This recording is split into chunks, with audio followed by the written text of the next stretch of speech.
Hello. So I recently got, over the last, I think, 2 months, a bunch of books on philosophy, art, and I guess technically finance, but mostly philosophy and art. The first book is The Lives of the Artists. I got this book because I wanted to read about different artists and how they viewed life. I wanted to, because I had just come out of like studying a lot of finance. I wanted to get back into like aesthetics and people who kind of have unique ways of conceptualizing life. So I got this book, The Lives of the Artist, and I think it's also biographical, which is, I like reading biographies. So this is a good book. This next one is Ernest Sosa, A Virtue Epistemology, Volume 1. There's 2 volumes here. Basically, this is his approach to epistemology and more importantly for me, his answers to skepticism or how he takes skepticism. And I got this book because I'm adding new sections to my first book. And one of the sections I want to add is different philosophers' responses to skepticism and how that holds up and how that doesn't hold up. So I got Sosa, because Sosa is one of the philosophers who has responses to skepticism. So I got these 2 volumes. I'll probably review these books as well. Yeah, this is all about like skepticism and epistemology. This next book is The Psychology of Love by Sigmund Freud. I read this book already. I read it while taking a little trip. And I have to say, although Freud is an interesting person and he writes well, this is basically his theories about sex, his sexual theories. And as far as I can tell, love and sex are the same thing in Freud's worldview.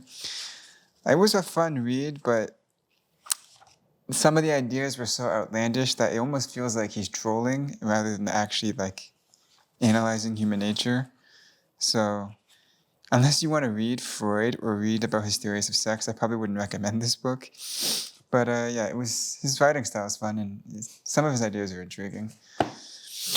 Donald Davidson, Subjective, Intersubjective, and Objective. So this is one of these books that is highly recommended if you want to see people's responses to skepticism or like theories of knowledge. This book was recommended not only by people but also by ChatGPT. So here's some theories of truth for him. Epistemology and truth. First person authority. Yeah, this should be an interesting book to read. And Davidson's a pretty towering figure in philosophy. I think he inspired Ludwig Wittgenstein's The Brown Book, I believe. I don't remember. Hilary Putnam. Putnam. I don't know if people say it both ways. Reason, Truth, and History. So this is his book that deals with epistemology. And I believe he has famous arguments against skepticism inside this book. We go to the table of contents, if I can find it. Yeah. Problem about reference, brains in the vat, fact and value, reason and history. Yeah, so I'll read this and probably try and write about it in my first book that I already wrote, but this is going to be a second edition, and address some of the things he has to say as well. Now this book, A Comprehensive Anthology Through Aesthetics, I've bought so many anthologies recently. It's got to be like 10 anthologies, and there's another anthology that I want to buy next month. This again, I wanted to focus on things like art, beauty, maybe a little bit of emotion, because it was such a strong contrast between this and finance. And so I got an anthology on aesthetics. And this book doesn't look like it's going to disappoint at all. I'm super excited to read this, and I think it will be really fun to read this. So very interesting essay titles in here, as you can see. So, and for those who don't know, anthologies are just collections of papers written by important writers. Yeah, it's a big book. Should be a fun book to read. The next one is the Nicomachean Ethics. I have all of Aristotle's complete writings, but I guess this would be good to have as well for like if I want to just read the Nicomachean Ethics, I have the two big volumes, the blue volumes by is it Routledge? I don't remember who published it, but they're really big books, and so it might be hard to put notation inside, and especially if I'm only looking for this section of the book. The next one, so here's another anthology, Art and Theory. I have actually, this is a 3-series, no, this is I think a 4-series volume, and I have the art from like 1845 to something, and I decided to get the other 2 volumes. You'll see them here in a second. But basically, they're just art theory or commentary on modern art or art in general. I guess by the time period, right? Not modern art, just by the time period. Which I don't know all that much about, to be honest, so I'm excited to read this. Let's see. Postmodern ideas, critique of originality, figures of difference. What else do we have here? Modern art, objecthood and reductionism, art in modern life, art in society. Yeah, it should be fun. It should be a fun book to read. I run out of space on my desk. The next one is Introduction to Banking. So I recently bought HSBC stock, and the reason why I bought it is because I thought it was undervalued. When I say recently, I mean like a couple months ago. And I was going through the financial statements of HSBC for I usually do like a 15-year period. So I did from like 2023 all the way back to 15 years.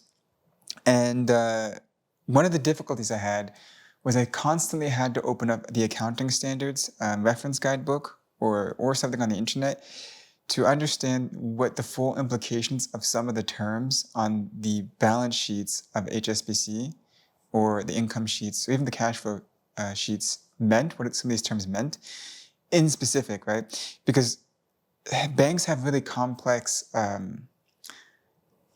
terms on their financial statements. And in addition to this, their financial statements don't operate the same way. So like, if you look at like the assets on HSBC, a lot of it's going to be deposits, and deposits don't fluctuate in price in the same way that assets on a balance sheet would. So you want to look more maybe at the interest rates that they're providing to their depositors. It's basically it's kind of complex, and so in order to simplify this and like ease the cognitive load, because I do think it's important to put financial institutions in your portfolios, I'm going to study banking more thoroughly. I'll probably get another textbook. Where is the table of contents? Am I dumb? I'll probably get more textbooks on banking, especially like financial regulation and banking by geography, because HSBC is primarily focused in Asia, which recently, in the last, let's say, 4 years, has come out of an economic slump, and there's expected growth. It's one of the reasons why I did HSBC. So I'll learn more about this to hopefully ease the difficulty of analyzing their financial statements. Yeah. I recommend that textbook, by the way. It's a good textbook. I looked at a few of them, and this one seemed pretty straightforward. So this is that other book I was talking about. It's, again, an anthology, Art and Theory, and this one focuses on 1648 to 1815. I'm really excited to read these books, too. But this, of course, is going to take me like 150 hours to read. This book is huge, right? It's like hundreds and hundreds of pages, right? It's got to be at least, does it hit 1,000? It probably hits 1,000, right? Yeah. Over 1,000 pages. Painting and fiction, romanticism, classical and contemporary, whatever that means. Judgment and the public sphere. Oh, that's interesting. Imagination and understanding. Painting as a liberal art. Yeah, this is going to be a very fun book to read, but a very long read as well.